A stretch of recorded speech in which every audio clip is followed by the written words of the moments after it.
We begin tonight with China's latest crisis, the housing crisis. This is what it looks like. They have more than 7 million empty homes or more than 7 billion square feet of built-up space. Mga Kawikaan 11 verse 28. Malalantang tila dahon ang nagtitiwala sa kanyang yaman, ngunit ang matuwid ay giginhawa tulad ng sariwang halaman. People's Republic of China, ang isa sa mga pinakakinatatakutan na superpower sa panahon natin ngayon. Kapansin-pansin kasi na hinahanda na nito ang malalakas nitong mga armas, ang milyon-milyong mga hukbo na nagbibigay hudyat sa posibleng pagsisiklab ng World War III.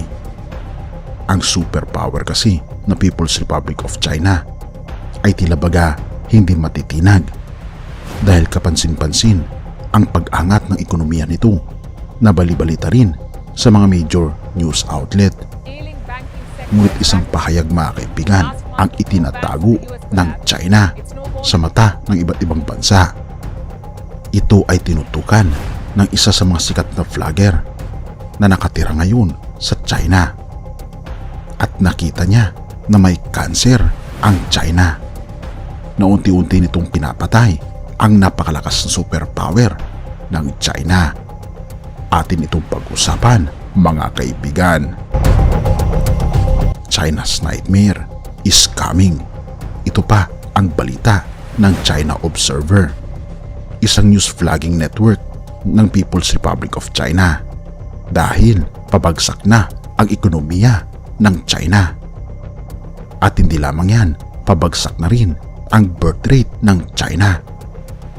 At habang nagko-collapse ang ekonomiya nila, ay nagko-collapse din ang populasyon ng People's Republic of China.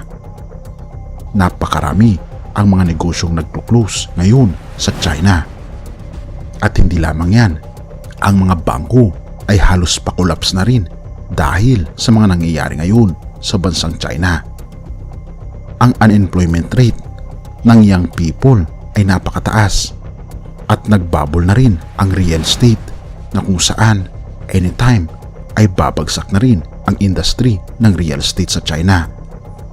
At ang finances ng local government ay nasa brink ng pagko-collapse.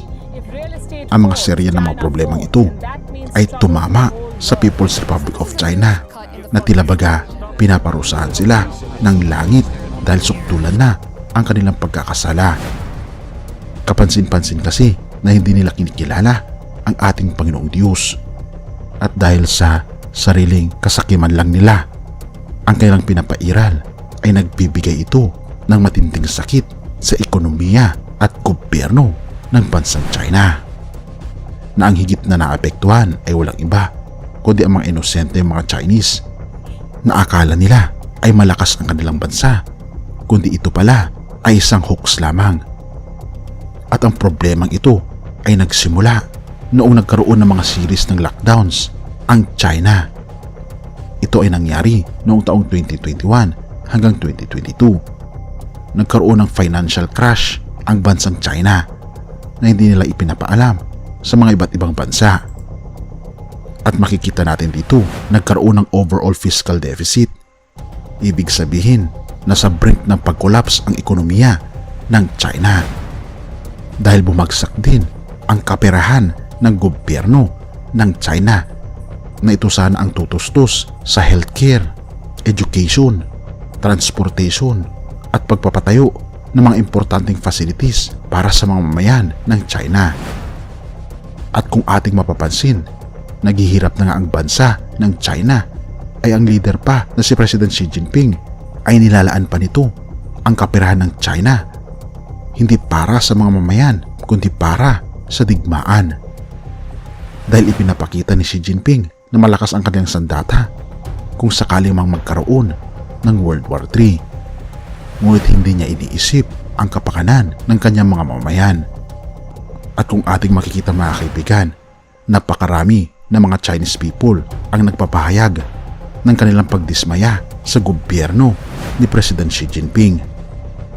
Ngunit wala naman silang magagawa dahil ang bansang China ay under sa gobyernong komunista na walang boses ang mga mamayan kung ano man ang kanilang inirereklamo.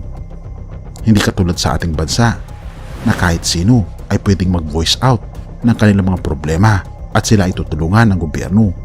Ngunit ang China ay ibang-iba sapagkat kung ikaw ay mag-voice out ng iyong karapatan ay magiging peligro ang iyong buhay.